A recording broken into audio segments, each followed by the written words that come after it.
Ahora damos uso de la palabra al economista Guillermo Robledo del Observatorio de la Riqueza, Padre Arrupe.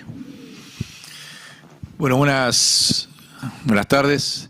Quiero aclarar un detalle, que yo no soy economista, no estoy recibido, soy economista de prepo, si se quiere, por vida, pero no tengo el título, porque después se hacen esas, disculpen la corrección. Bueno, nosotros tenemos el observatorio, organizamos el Observatorio de la Riqueza, Padre Arrupe, que trabaja directamente con el Papa Francisco, observando justamente los fenómenos de la riqueza y tratando de desentrañar cuáles son las políticas económicas de los estados que producen la concentración de la riqueza y la desigualdad. Ese es básicamente nuestro trabajo desde el año que se fundó el observatorio, justamente cuando gana Macri en febrero del 2016, hace 8 años.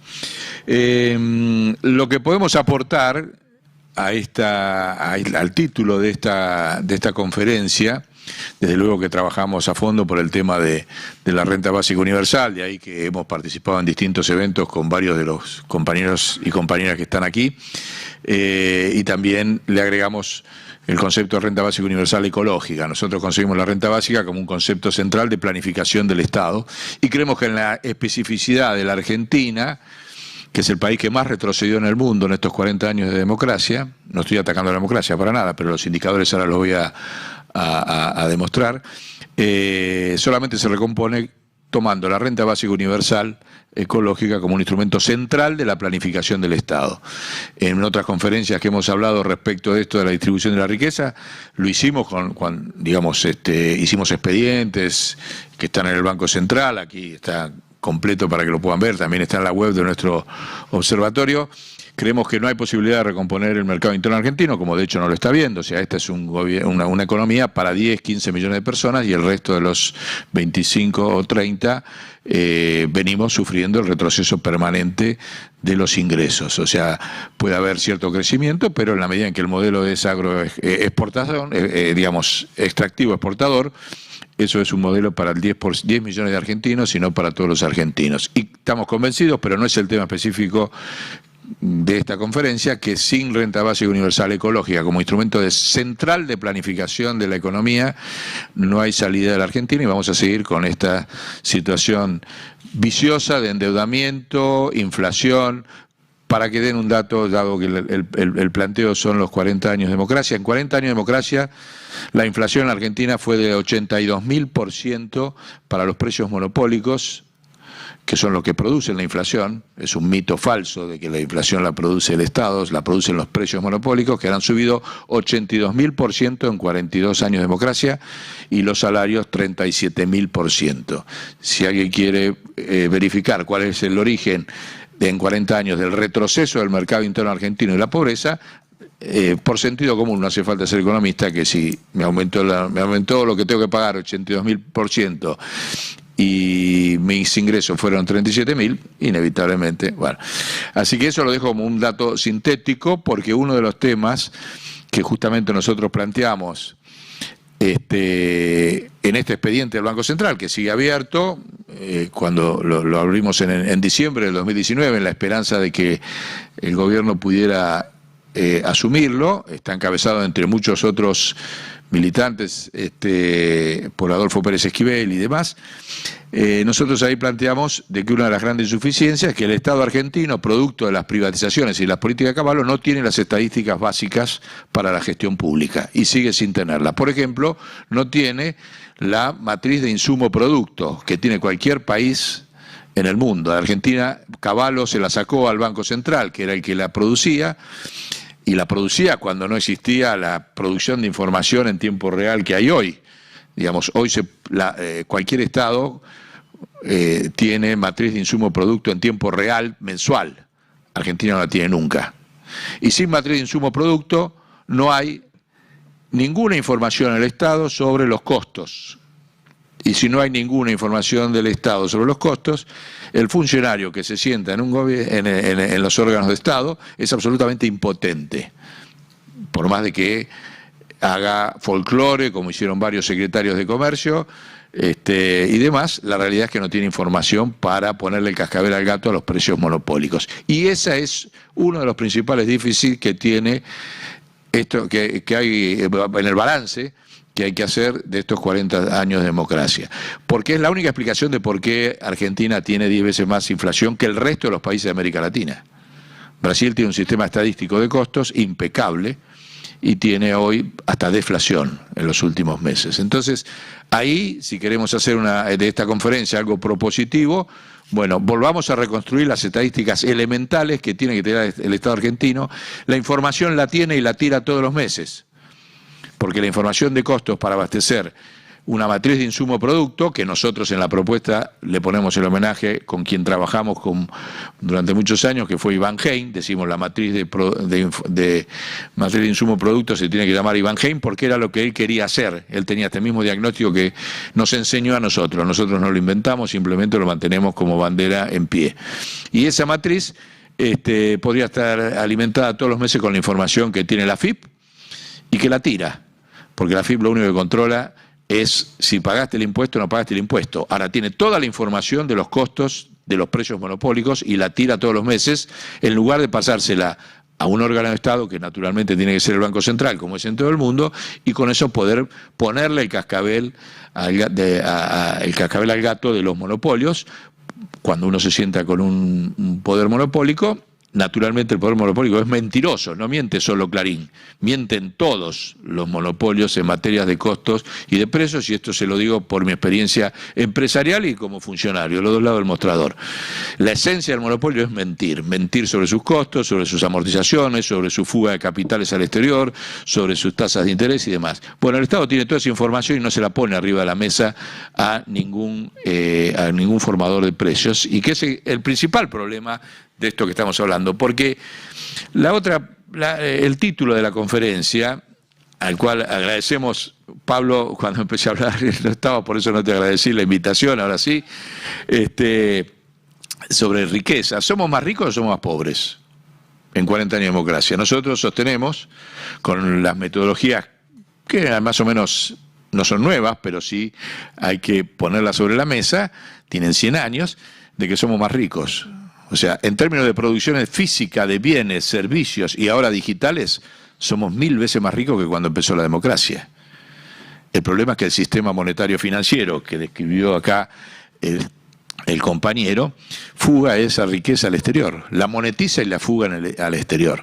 Nosotros en ese sentido, por eso es importante ese paradigma, digamos, y tiene mucho que ver cuando te dicen, podés hacer la renta básica, hay producción suficiente, hay recaudación suficiente, sobra la producción de todo, de alimentos, de energía, de comunicaciones, de demás. El problema de la restricción externa, justamente a través de la renta básica y la matriz de insumo-producto, perfectamente se soluciona, pero porque también mienten los monopolios en cuanto a cuántos dólares necesitan para producir, porque el Estado no lo sabe, te mienten. Y el Estado, el funcionario se sienta ahí, sí, hay restricciones externas. A ver, decime, por ejemplo, ¿cuántos dólares necesita la construcción para resolver el problema de la vivienda?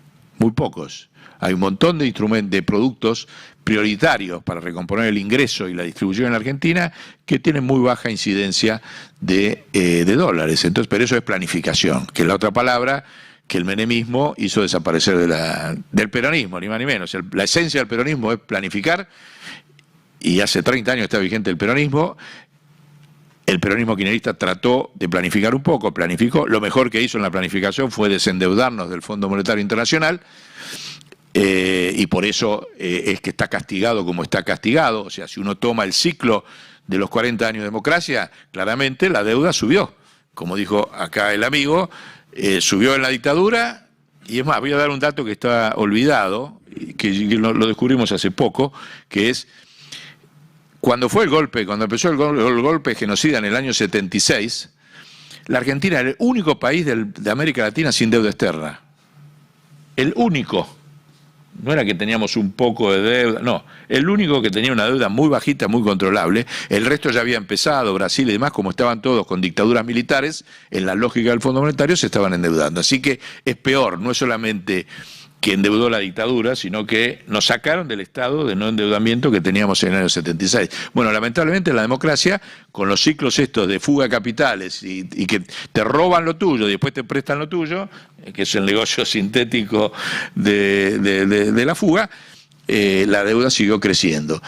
Ahora, ese problema nosotros agregamos, hicimos una investigación que no se había hecho nunca. La digo acá por primera vez, como la hemos dicho por ahí en algunos, pero públicamente la ponemos a disposición acá de Pablo para la red, junto con Alejandro Marcó del Pon, que es un economista de La Plata, que trabaja con nosotros en el observatorio. Hicimos una investigación sobre en cuánto se había valorizado la fuga de capitales. Porque todo el mundo, viste, hay un número ahí en la cabeza, que hay $400.000 de argentinos en el exterior, bueno... 400.000 millones, bueno, eso es poquito, eso es muy poquito, porque, y vamos por el sentido común, la fuga de capitales, nosotros hicimos un cálculo acá desde el año 76, año por año, en base a los datos del Banco Central, cuánto se fugó en el 76, cuánto se fugó en el 77, cuánto se fugó hasta ahora, digamos, hasta los periodos de democracia. La fuga de capitales que se va al exterior se valoriza. No va como los dólares que sabemos que hace, o hacemos todo, no me voy a excluir, que tiene un canuto en el colchón, o en la mesita de luz, esa cuestión que hacemos los argentinos para tratar de protegernos del fenómeno de la inflación monopólica. Y queda ahí, ese dólar se compra y queda ahí, y por ahí después te lo gastás para ayudar porque se casó tu hijo, o sea, tiene un efecto multiplicador si querés. Pero los dólares que se fueron al exterior se valorizaron, no van vía las guaridas fiscales a la valorización financiera de las bolsas, de los circuitos financieros, de los bonos, de todo el mecanismo de valorización financiera mundial. Entonces lo que hicimos con Alejandro fue aplicarle qué dimensión tenía el ajuste de esos índices, en cuánto se habían valorizado, que son indicadores públicos. $1 millón, por ejemplo, fugado en el año 76. $1 millón fugado en el año 76. Como las inversores, si uno va a una guarida fiscal, encuentra un montón de piedras, ¿no? En las Islas Caimán, no hay otra, vas a buscar ahí, no sacás $1 debajo de una piedra, no hay nada ahí. No hay nada en ningún paraíso ni ninguna guarida fiscal del mundo. Está todo reinvertido en las bolsas, en todos estos mecanismos. Bueno, $1 millón que siguió ese circuito, actualizado por esos índices que son públicos, a hoy son $30 millones. O sea, un señor que fugó $1 millón el 24 de marzo del 76 y no lo tocó y no lo usó, hoy tiene $30 millones. Si uno le aplica ese, para que dé una idea sencilla, ¿no? Y los datos son públicos. No voy a meterme en la sofisticación acá de todo el trabajo porque abarca todos los índices de valorización financiera y demás, pero uno solo, que es el más conocido, el Dow Jones. El índice Dow Jones de Wall Street estaba en 800 cuando fue el golpe del 24 de marzo del 76 y hoy está en 34.000. ¿Sí? Así que un señor que sacó $1 millón, lo invirtió en la bolsa de Wall Street a índice 800 en el 24 de marzo, hoy tiene 30 millones. ¿Saben cuánto tendríamos nosotros en el total de capital producto de esta investigación? Del capital que se fugó cada año y que está valorizado afuera. 3.600 billones de dólares. Billones son millones de dólares. Es el mismo volumen de reservas que tiene el Banco Central chino. No sé si es suficientemente gráfico, no voy a desarrollarlo acá porque es muy aburrido, pero ese es el capital que nos robaron en estos 40 años de democracia. Y que no hemos logrado todavía, pero en algún momento esto va a explotar y va a haber que hacerlo, esto hay que judicializarlo. Esto es daños y perjuicios. Esto es reducción de la base fiscal para la recaudación de impuestos. Y esto lo dice ni más ni menos que la CEPAL. La CEPAL tiene un observatorio de la recaudación fiscal de América Latina y que sostiene de que el total que se fuga de América Latina son 4,5 a 5% del Producto Bruto Interno de todos los países de América Latina. Y que si esa plata quedara acá, todos los países de América Latina seríamos superavitarios. todos, y no lo decimos nosotros, lo dice la CEPAL, para demostrar lo que hubiese, contrafácticamente, digamos, en estos 40 años de democracia, sí, y lo digo, lo podemos demostrar acá, sí, el proceso de valorización hubiese estado conducido por el Estado argentino, no por un mecanismo de fuga y de endeudamiento, Argentina tendría un Producto Bruto promedio de $40.000, $35.000. Eso es lo que da, porque esa sería la dimensión del Producto Bruto Interno argentino. Porque la riqueza física está, y la valorización financiera hubiese quedado acá. Ustedes me dicen, bueno, esto es muy teórico, muy contrafáctico. Es lo que hicieron la mayor parte de los países del mundo. Y hablamos de todo nivel, en estos mismos 40 años lo hicieron. Y estamos hablando de distintos niveles de poblaciones, desde la lógica de lo que hizo el gobierno boliviano con Evo Morales, que tiene 8 millones de población, lo que hizo Noruega en estos 40 años, a lo que hizo China, Asia y demás. Bueno, estamos hablando de volúmenes de población completamente... Guillermo, distintos. perdón, ¿puede ir redondeando? Sí. Entonces, contrafácticamente se puede comparar qué políticas de Estado, y ¿saben cuál es la política de Estado? Y con esto sí voy al redondeo final de la propuesta superadora de este diagnóstico. La política de Estado que siguieron todos los demás países fue la que planteó Aldo Ferrer, y nosotros hicimos al revés. Aldo Ferrer tenía un concepto central, que era la densidad nacional. O sea, un país que no tiene densidad nacional, o que retrocede en la densidad nacional, retrocede en la justicia para su pueblo y mucho más en la soberanía. Y ese es el problema central que ha tenido esta democracia. Esta democracia bajó drásticamente los índices de densidad nacional a niveles casi que quedamos el pueblo nada más y las selecciones de fútbol, porque después todos los flujos financieros están en manos extranjeras, de todo tipo. Bueno, el resto de los países hicieron exactamente lo contrario. Y para que vean que, y con esto termino, de que ese problema de la densidad nacional tiene que ser la clave. Y la densidad nacional se recupera solamente con la planificación de la renta básica universal en manos del Estado a través del Banco Central. No hay otra forma. Vos no vas a poder nacionalizar algún sector, alguna empresa, qué sé yo, pero el conjunto del flujo financiero sigue en manos de las empresas extranjeras. Y termino para documentar esto que digo, porque esto es un fracaso de la élite dirigente argentina. No estoy hablando antipolítica, Es el fracaso de la élite dirigente. Estoy hablando de la élite académica, estoy hablando de la élite empresarial, de la élite comunicacional. Y me remito a Carlos Malman. Carlos Malman, y con esto termino, fue un hombre central de cuando la Academia Argentina producía información y acción. Fue el fundador de la Fundación Bariloche, el padre del conocido cocinero, digamos, ¿no? Fue un hombre, un científico de la Comisión Nacional de Energía Atómica, bueno, no voy a aburrirlos acá con toda, pero brillante, y que con la Fundación Bariloche planteó el modelo alternativo en el año 70 al modelo mundial. Excelente, hecho del Instituto Balseiro en Bariloche. Este libro de Malman, del año 85, desarrolla una metodología en la cual establece cuál es la jerarquía y el poder de los estados. Argentina estaba en el año 85, según Malman, en el puesto 19. Nosotros trajimos la metodología de Malman a hoy, estamos en el 174. Simplemente aplicando la metodología de lo que fue la Fundación Bariloche, que les recomiendo seguirlo. De esa lógica, de ese proceso de retroceso que está basado en el tema financiero, no en la producción de riqueza realmente que producimos los argentinos, solamente se sale con una redistribución del ingreso vía la renta básica universal, la matriz de insumo-producto y una nueva política monetaria del Banco Central en el marco de la Ley de Defensa Nacional, que es lo que no se hizo en democracia. Nunca se puso al Banco Central bajo la órbita de la Ley de Defensa Nacional, ley que existe y que la reglamentó Néstor Kirchner de una manera brillante. Si los argentinos queremos revertir este proceso, esa es la propuesta que impulsamos nosotros desde el Observatorio de la Riqueza para Rupe. Bueno, nada más y muchas gracias, espero no haberlos aburrido.